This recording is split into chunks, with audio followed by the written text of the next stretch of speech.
আমি দেখছি যদি দেখা হয়।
যদি দেখা হয় কৃষ্ণ কালো সোনা আসতে না আসতে আমি জল আনতে গেছি সখীর একা কুম্ভ কাকে করি আর যমুনায় জল ভরি কাকে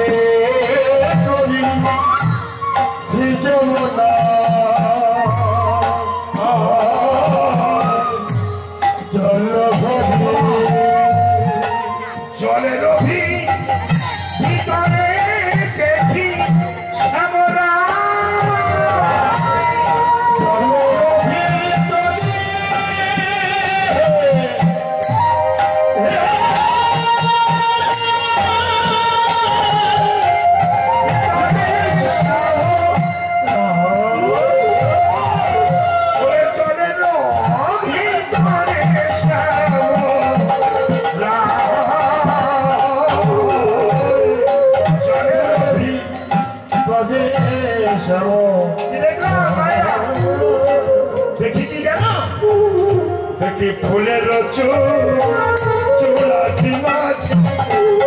আমার মোহন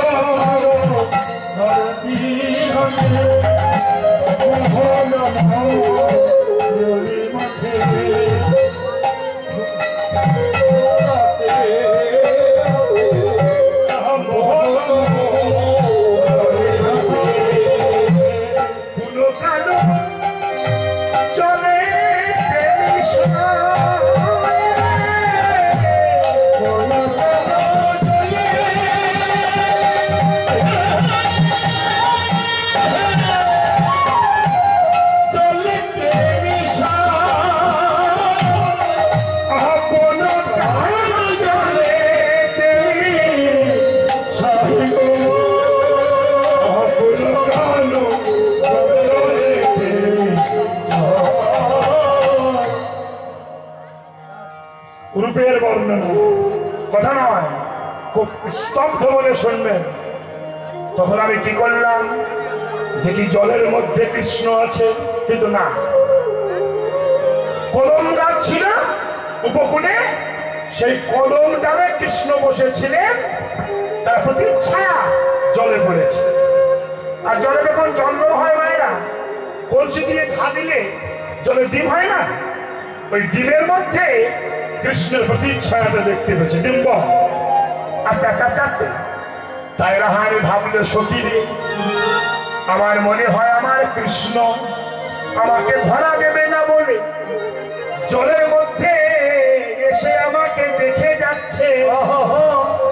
তখন আমি কি করলাম, কলসির মুখটা ধরলাম, ধরে জলবিম্বটা টেনে নিয়ে কলসির ভিতরে ঢুকিয়ে দিলাম, ঢুকিয়ে আঁচল দিয়ে ঢেকে দিলাম, দিয়ে কলসি আস্তে আস্তে কাকে নিলাম, নিয়ে বলছি বধূ হে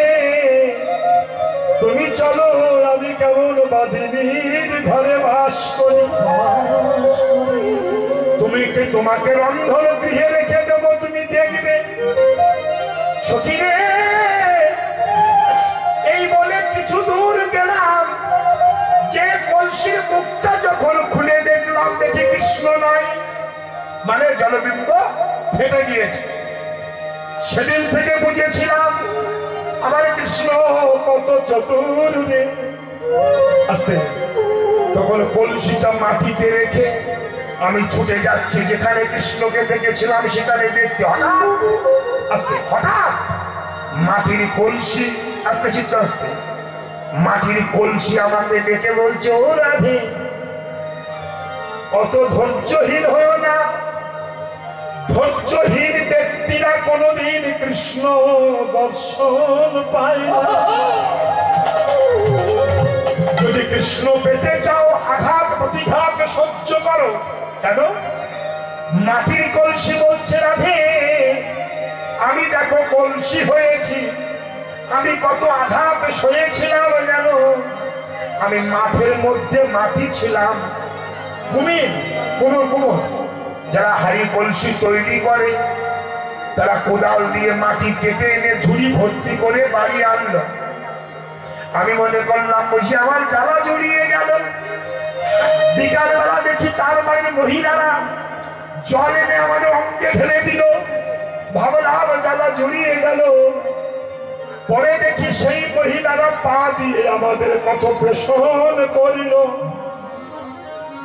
করে একটা কাদার ডালা তৈরি করলো, করে একটা চাকের উপরে তুলে দিল। দেখে কোমর মহাশয়, পাল মহাশয় পাক যায়, দিয়ে একটা কলসির মুখ তৈরি করলো, করে কোলে করে নামিয়ে রৌদ্রে শুকালো। শুকিয়ে তার আগে একটা নিতম্ব তৈরি করা ছিল। নিতম্বের সঙ্গে জয়েন্ট করবার জন্য আমাকে কত হাজার বার আঘাত করল। আমি নীরবে সহ্য করলাম, দেখি পরিণতি কি হয়। এবার জয়েন্ট করে রৌদ্রে শুকিয়ে নিল, নিয়ে একটা পণ সাজালো, তার মধ্যে হাজার হাজার কলসি দিয়ে মুখটা মেরে দিল। মনে করলাম জীবনের জ্বালা জোড়ায় গেল, কিন্তু তা নয়। পাল মশাই বাড়ি এসে সন্ধ্যাবেলা ডাল ডাল করে আগুন ধরিয়ে দিল। আমরা কত পড়লাম, 15 দিন 20 দিন ধরে ধিকে ধিকে পড়েছি। সেই তাপ সহ্য করতে না পেরে কেউ বেঁকে গেছে, কেউ বা ভেঙে গেছে, কেউ বা ফেটে গেছে, কিন্তু আমি তাপ সহ্য করেছিলাম। দেখি আমার পরিণতি কিবার। এইবার পাল মশাই পণ ভাঙলো, ভেঙে এক এক করে কলসি বার করে বাড়ি মারতে লাগলো।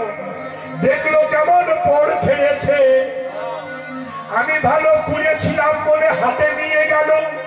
সে হাতে তোমার শ্বশুর এসেছিল, এসে কলসি যখন কিনতে গেছে, আমার এমন দুর্ভাগ্য যে বেচে সে মারে, যে কেনেও সেও মারে। কেন? যে বেচে সে বলে দেখো কলসি কত পড় খেয়েছে, আর যে কেনে সে বলে দেখি তোমার কলসি কত পড় খেয়েছে, বলে দুজনায় আঘাত করে। এই আঘাত সহ্য করার পরে তোমার শ্বশুর আমাকে কিনে এনে রন্ধন গৃহে রাখলো।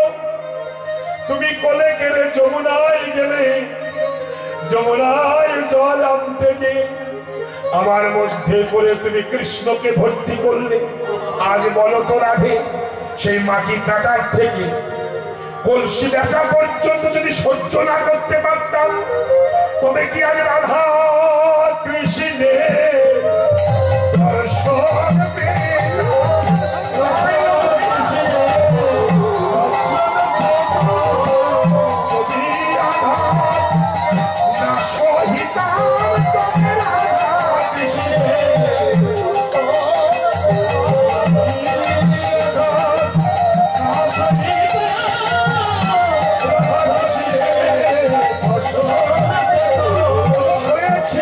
বলে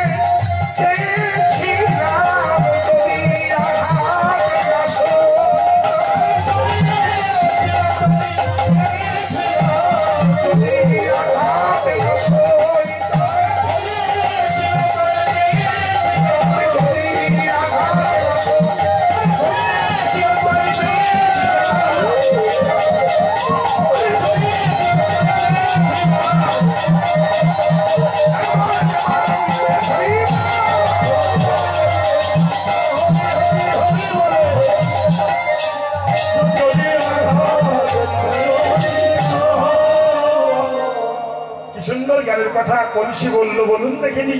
এগুলো আমাদের জীবনে প্রয়োজন। তারা হাই বিলম্ব না করে ছুটে গেলেন যমুনায়। অনেক প্রবন্ধ করি হরি পারে চাই হরি, আমি অনেক প্রবন্ধ করি হরি পারে চাই হরি। ধীরে ধীরে কর বাড়াই, ধীরে ধীরে কর বাড়াই, কর বাড়াইতে যাই আর না দেখিতে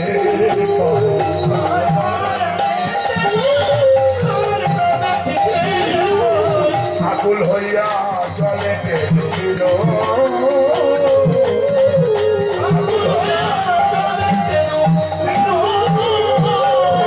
হইল কেন না পাইলাম নন্দলালো,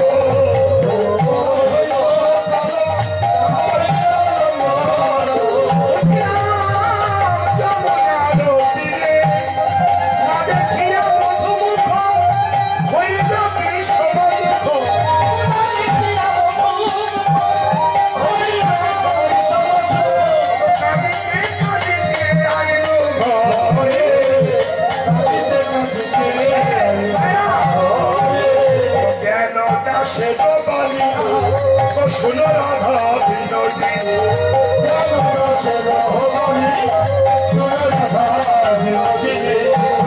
কেন ডুবেছিলে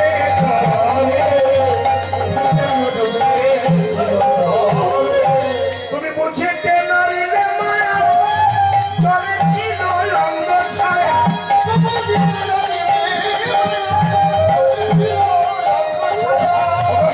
ছিল কদমের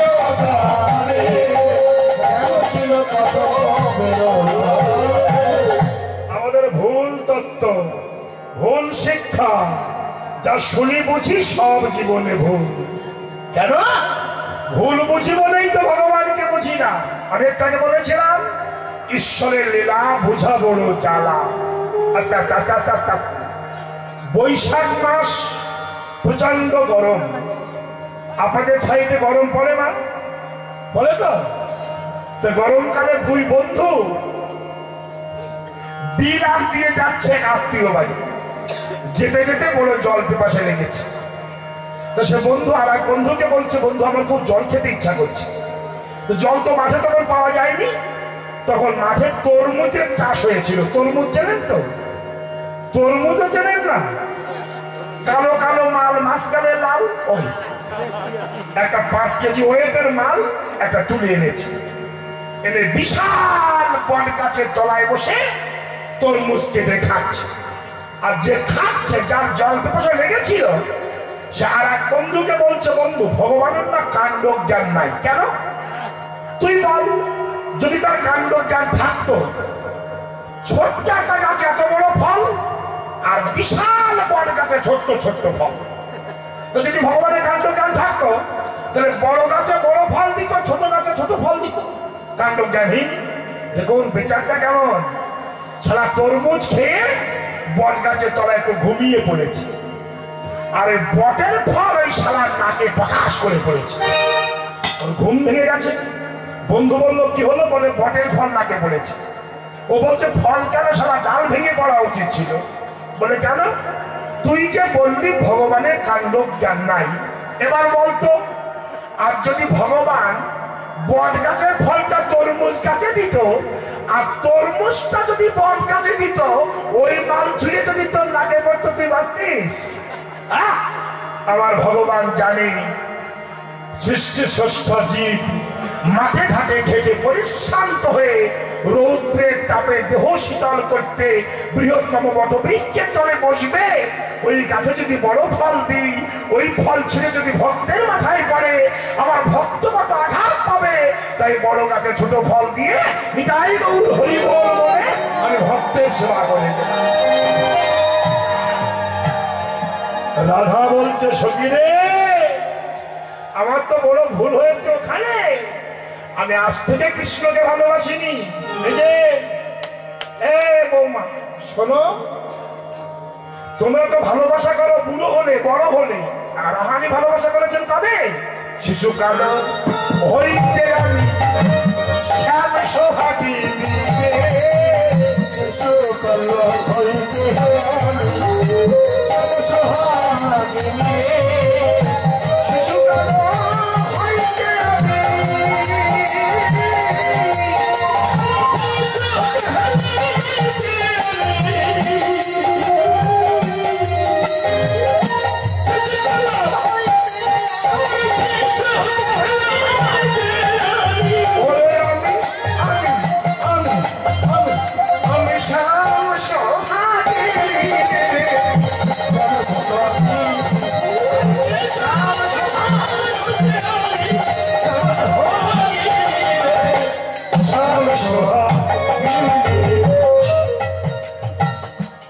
আজ থেকে রাধাকে কৃষ্ণকে ভালোবাসি না, কৃষ্ণকে ভালোবাসি না। কবে থেকে ভালোবাসি? ছোট্টবেলা। একটু বলি, বলবো? ঘুম পাচ্ছে না তো? শোনো, আমি বললাম না এসব কথা আমি ছাড়া কেউ বলবে না। শুনুন, রাধার যখন জন্ম হলো, কোথায় জন্ম হয়েছিল? তার মায়ের পেট থেকে জন্ম হয়নি, রাধার জন্ম হয়েছিল কৃষ্ণের অঙ্গ থেকে। বামঙ্গ সন্ধিতা রাধা, রাধা রানী কৃষ্ণের বামঙ্গ হইতে বহিঃপ্রকাশ হয়েছিল লীলা করবার জন্য। যখন প্রকাশ পেল তখন রাধার নয়ন ছিল অন্ধ। এটা জানেন? যখন আস্তে আস্তে আস্তে আস্তে যখন অন্ধ ছিল, কেন অন্ধ ছিল? কৃষ্ণ জিজ্ঞাসা করছে, রাধে তোমার নয়ন অন্ধ কেন? রাধা বলছে, বলো তুমি আমাকে বহিঃপ্রকাশ করেছো, পৃথিবীর যে প্রান্তে আমাকে পাঠাও, আমি নয়ন মুদ্রিত করে থাকবো। কেন? যতদিন কৃষ্ণ বদন দেখবো না ততদিন আমি নয়ন খুলবো না। এই বলার পরে ব্রহ্মা এসে রাধাকে নিয়ে যেটা পদ্ম ফুলের মধ্যে রেখেছিল।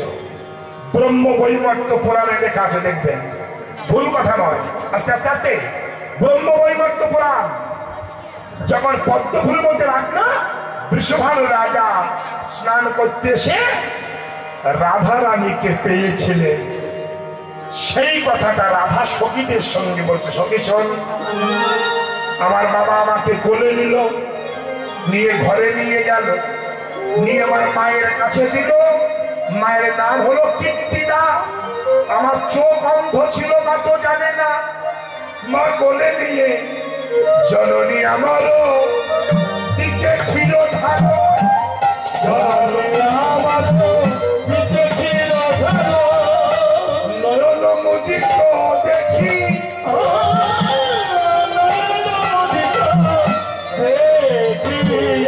কলি হাহাকার, জননী আমার ওহারে সবারে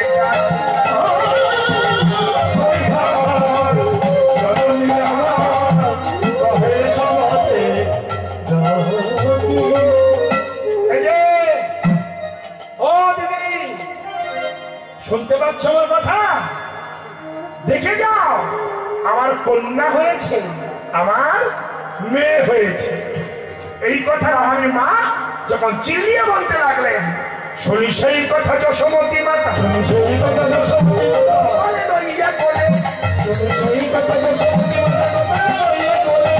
রাধারে দেখিতে চলিল করিতে, সীতা মন্দির মা যশোদা গোপালকে কোলে নিয়ে রাধানীকে দেখতে যাচ্ছে। এই যে, ও বৌমা, এ ভঙ্গলের মা, শোনো, আমার দিকে তাকাও।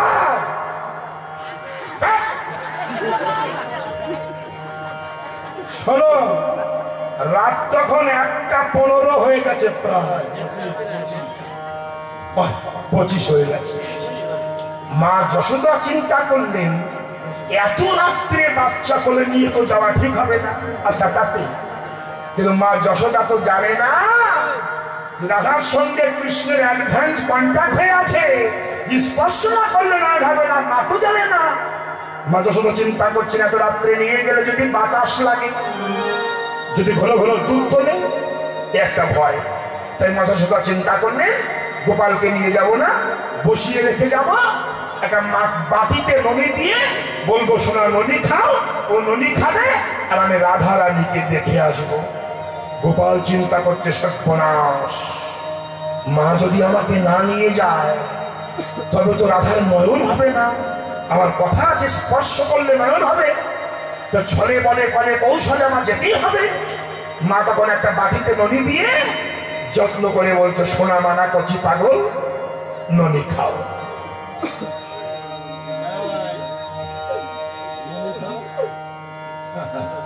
সোনা ননি খাও।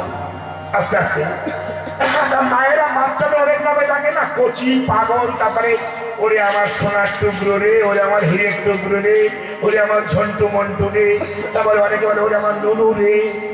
নুনু বলে না, বলে না তোমাদের কাছে নুনু বলে না? হ্যাঁ, ছোট নুনু, বড় নুনু। নুনুর আবার সাইজ আছে, ছোট নুনু বড় নুনু বলে।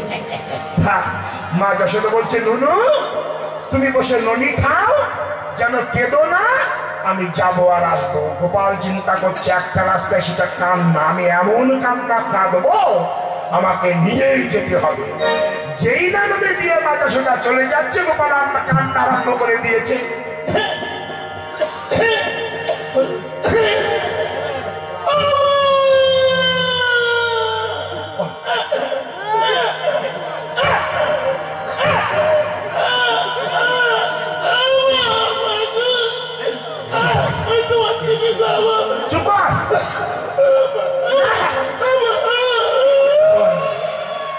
হচ্ছে বড় নুনু।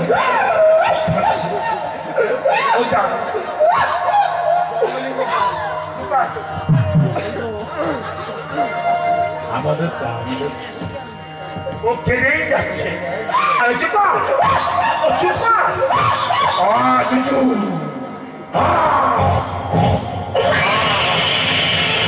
সৎপনা। যার ভয় জগৎ পায়, যশোদা তাকে ভয় দেখা। গোপাল বলছে মা তুমি আমাকে চেনো, তুমি আমাকে ভয় দেখাচ্ছ, আমার ভয় জগৎ পায়, আমি সবাইকে ভয় দেখাই। কেন? গোপাল সব ঘরে ঘরে ননি চুটি করে খেত, সবাই ভয় পেত। আস্তে কথা বলবেন না মায়েরা, আস্তে। এইবার কি হলো জানেন? ভয় পেত বলে মা যশোদার কাছে সবাই এসে বলতো মা যশোদা তোর গোপাল আমাদের ঘরে ননি চুরি করে খেয়েছে। যশোদা চোরের মায়ের মোটা গলা, ওইটুকু বাচ্চা কি করে খায়? সবাই বলে তুমি দেখো গোপাল বাচ্চা, কিন্তু চৌ বাচ্চা। তুমি জানো না আমাদের বাছুর বাঁধা থাকে, বাছুরের দড়ি খুলে দেয়, বাছুর ছুটে যেয়ে দুধ খেতে যায়, আমরা বাছুর বাঁধতে যাই, ওই ফাঁকে মাল ঘরে ঢুকে মাল খেয়ে পালিয়ে যায়। যশোদা বলে অন্ধকার ঘরে রাখতে পারিস না, যেখানে ভীষণ অন্ধকার, গোপাল দেখতে পায় না। গোপীরা বলল যশোদা তুমি তোমার গোপালকে চেনো না, যত বড় অন্ধকার ঘর হোক না কেন, তোমার গোপাল যদি একবার সেই ঘরে ঢোকে জন্ম জন্মার্জিত অন্ধকার দূরীভূত হয়ে যায়। বললো তাহলে এক কাজ করিস, নবনীর হাড়ি ছিকায় রাখবি, ছিকা পর্যন্ত না, ছিকায় রেখে দিবি। বলে রেখেছি। শ্রীরামের কাঁধে ওঠে, তাও যদি হাতে না পায়, বাঁশি আছে, সরু করে খোঁচা দেয়, সরু করে পড়ে, হা করে খায়।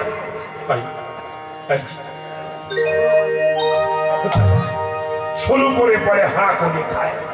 যশোদা বলে তাহলে এক কাজ করিস, হাড়ি রাখবি, মাল রাখবি না, খালি হাড়ি রাখবি। হাড়ি পেরে যখন পাবে না, সেন্টিমেন্টে যাবে আর যাবে না। বলে ওই কল করে বেশি সর্বনাশ হয়েছে। কি? হাড়ি পেরে যখন পায় না তখন 8 জনা মিলে ভর্তি করে দেয়। কি করে ভর্তি করে? মানে হিস করে দেয়। হিস পর্যন্ত হিস করে পরিপূর্ণ করে দেয়। যশোদা বলে তাকে ধরে নিয়ে আয়। এইবার গোপীরা রেডি হয়েছে, ধরবে, ব্যাস। আর যেই ঘরে ঢুকেছে ধরে ফেলেছে। চল তোর মা নিয়ে যেতে বলে। কিন্তু মা শোনো, বৃন্দাবনে আজও ব্রজবাসী পুজো মায়েরা এতটা ঘুমটা দেয়, ঠিক এতটা দেয়, নিজের পা ছাড়া কিছু দেখতে পায় না। এই ঘুমটা দিয়ে গোপালকে যখন ধরে নিয়ে যাচ্ছে, গোপাল চিন্তা করছে আমাকে ছাড়াতেই হবে, ছলে বলে দেখতে তো পাচ্ছে না, ঘুমটা দেওয়া। গোপালকে ধরে নিয়ে যাচ্ছে। যে মহিলা নিয়ে যাচ্ছিল তার দেওর ছিল গোপালের মতো সাইজ। ও রাস্তা দিয়ে যাচ্ছে, গোপাল ডাক দেয়, এসেছে। ওর হাত ধরেছে গোপাল, ধরে বলছে মাসিমা অনেকক্ষণ ডান হাত ধরেছো, ব্যথা লাগছে, ডান হাত ছেড়ে বাঁ হাত ধরো। তো ঘুমটা দেওয়া বুঝতে পারছে না, ওই ভাগে দেওরের হাত ধরিয়ে দিয়েছে। দিয়ে দিব্যু বাড়ি গিয়ে মায়ের ধারে বলছে, কাঁদছে মা আমি চুরি করি না, লোকে চুরি করে, দেখবে হয়তো এক্ষুনি কেউ আসবে, মাল তো জানে বাঁধিয়ে এসেছি। যশোদা বললো চুপচাপ বসতে থেকে আসে। এমন সময় সেই মহিলা, যশোদা এই তোর গোপাল ধর।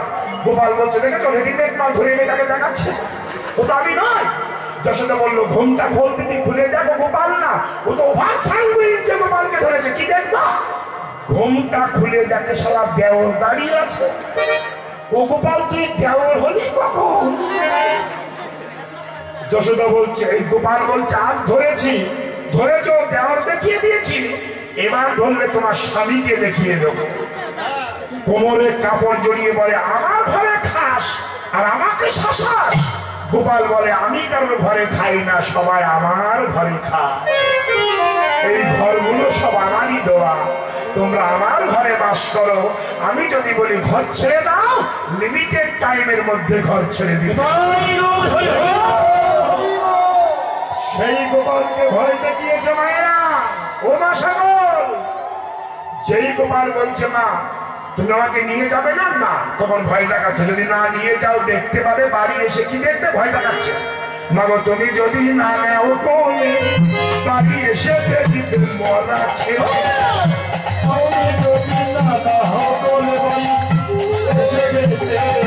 মরা ছেলে মাগো তোমার গোপাল মরে চলে।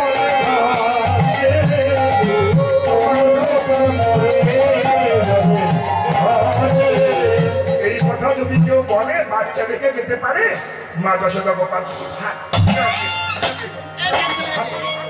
যাও, চর দু চারটা দিয়েছে, কিন্তু ভয় যদি বাতাস লাগে। কখানা তুলসীর পাতা গোপালের মাথায় দিয়ে দিয়েছে। দিয়ে যখন যাচ্ছে বৈষ্ণব কবি বললেন না বা বাবা বড় ভাগ্যবতী তুলসী, তুলসী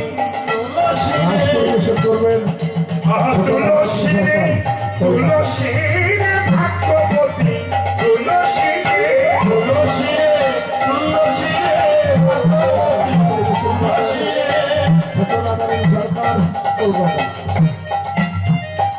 এরপরে আমার পরে রাস গাইবে রাধারানী সরকার কলকাতা। আপনারা বলবেন না, আমি বলবো।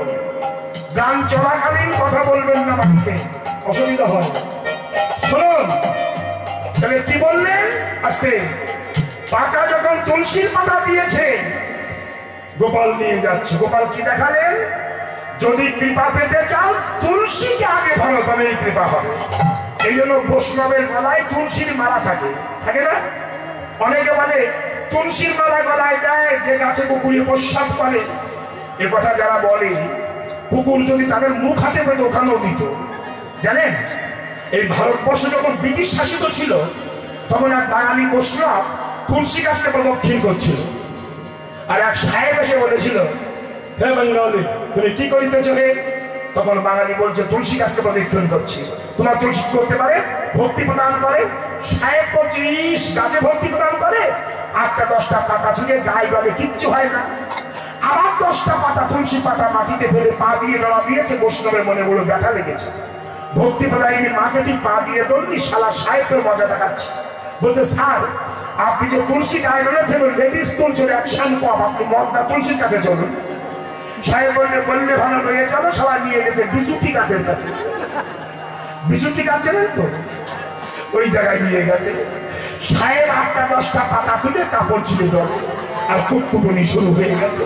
ব্যাস সাহেব বলে হ্যাঁ যখন তোমার কৃপা করতে পারে। এই তুলসী মাথায় নিয়ে গোপালকে নিয়ে রাহানি ঘরে গিয়ে দাঁড়িয়েছে। যেই দাঁড়ালো আর বিলম্ব করলেন না, গোপালকে ছেড়ে দিয়েছে। যেই না ছেড়ে দিল, হেন হি সময়ে মায়ে ছাড়াবে,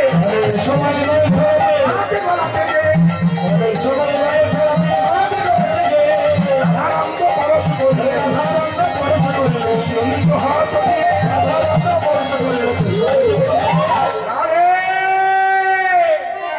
দেখো আমি এসেছি, এই সেই আস্তে সেই ছোটবেলায় দেখা। আর আজ যমুনার কোলে গিয়ে দেখলাম অপরূপ রূপ। কি রূপের কথা কি বলবো, অমুখ মন্ডল অমুখ মন্ডল দিদি শারদ সুতর তনুরুচি তরুরতম তনুরুচি তরুরতম চূড়াহি চাঁদ শিখণ্ডকে মণ্ডিত চূড়াহি চাঁদ শিখণ্ডকে মণ্ডিত মধুকর মালতিমা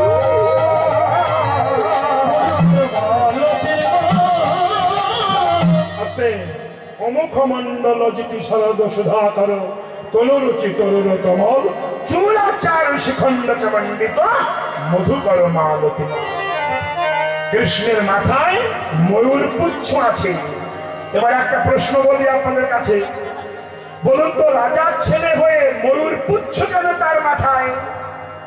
এই ময়ূর পুচ্ছটা কেন? যুক্তিটা কি, তত্ত্বটা কি একটু বলবো? বেশ, কিন্তু সময় তো হয়ে গেছে, দল তো এখনো আসে না। পৌনে 2 বেজে গেল, 1:30টায় আসবে বললো, তাও তো আসে না। আমার কি কপাল মন্দ, এটাই তো বুঝি না।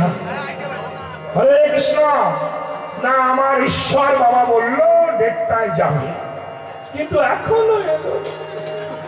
বুঝো, তাহলে আর বিলম্ব নাই। সে যে কেন এলো না, কিছু ভালো লাগে।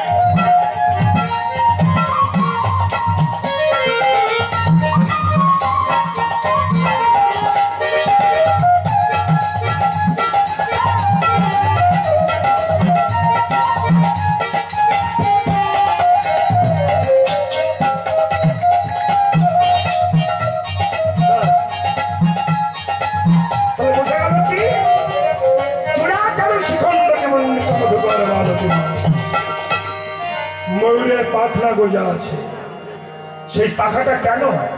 আস্তে আস্তে আস্তে, এটা হলো নিষ্কানের ধ্বজা। কেন শুনুন, ময়ূর আর ময়ূরিনীর সম্ভব হয় না, কিন্তু সন্তান হয়। কি করে হয়? আকাশে যখন মেঘ হয়, ময়ূর মেঘের দিকে তাকিয়ে পেখম তুলে দিয়ে নৃত্য করে, করতে করতে শক্তি বিন্দু স্খলিত হয়, ওই বিন্দু কুড়িয়ে খেয়ে ময়ূরিনী গর্ভবতী হয়। তাই রাধারানী ময়ূরিনীর রূপ ধারণ করে ময়ূর পুচ্ছ কৃষ্ণ মাথায় দিয়ে জগৎকে বলেছিল, জগৎ ওই ময়ূর পুচ্ছ থেকে জানবে ময়ূর ময়ূরীর যেমন নিষ্কাম প্রেম, রাধা গোবিন্দের তেমন নিষ্কাম প্রেম। তাই নিষ্কামের ধ্বজা হিসাবে ময়ূর পুচ্ছটা কৃষ্ণ মাথায় দিয়ে রেখেছে। ময়ূর পুচ্ছ বলা হলো চূড়াচারু শিখণ্ডকে মণ্ডিত মধুকর মালতিমা। ধনি ধনি বলি নবনাগর ভালো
কুলবতী বরত বিমোচন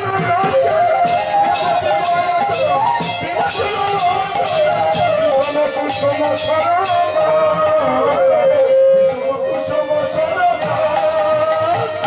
বন্ধমি বন্ধু অধরে মধু মধুর মধুর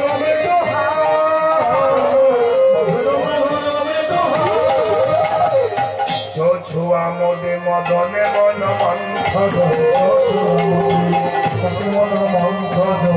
তহি গোবিন্দ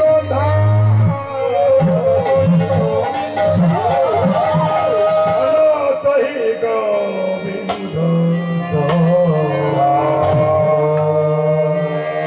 আর নয়, এখানে আমি লীলা শেষ করব, পরবর্তী দল রাজগান শোনাবে। কি বলবো, দুঃখের কথা, আমি জীবনে তার বহুবার দেখেছি, কিন্তু আজ দেখে মনে হলো কান সে বিনোদ রায়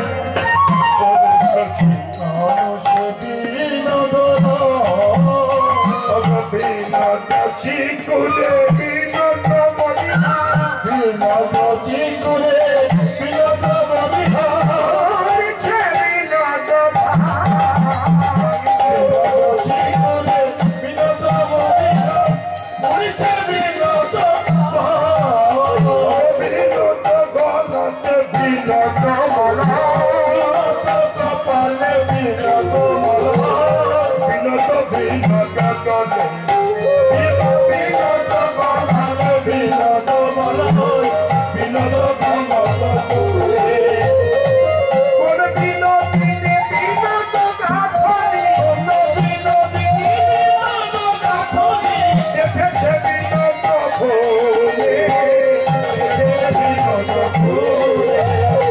বিনোদ কপালে বিনোদ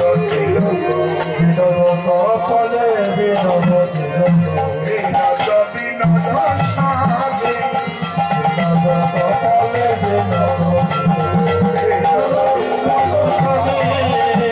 বিনোদ আধারে বিনোদ মননি বিনোদ আধারে বিনোদ মননি বিনোদ বিনোদ বাজে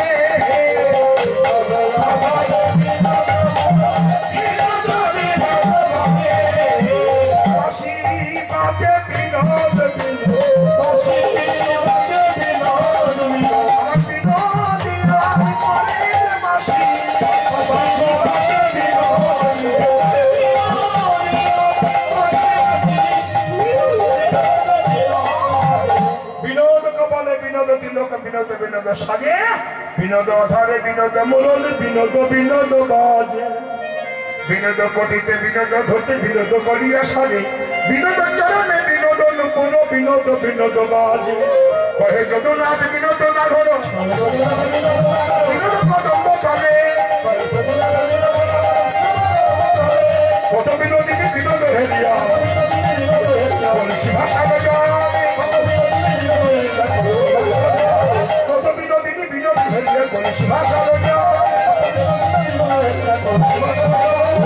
এইবার কি করলেন, সতীদের সংগ্রহানি কথা বলছেন, এবার অভিসারে যাবে। কত বাজে? হরে কৃষ্ণ। তাহলে এবার রাসের দল আসছে, তো এসেছে, বাহ, তাহলে বিলম্ব নয়, এবার আমি ছেড়ে দিলাম। সতী সরে কৃষ্ণ কথা ছিল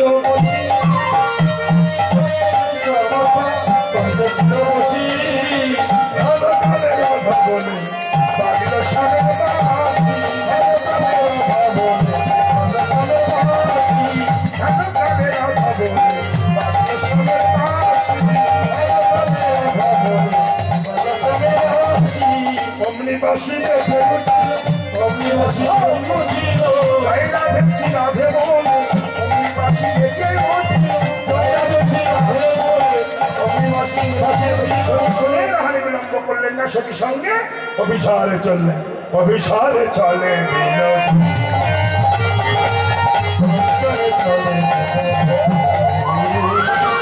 অভিসারে চলে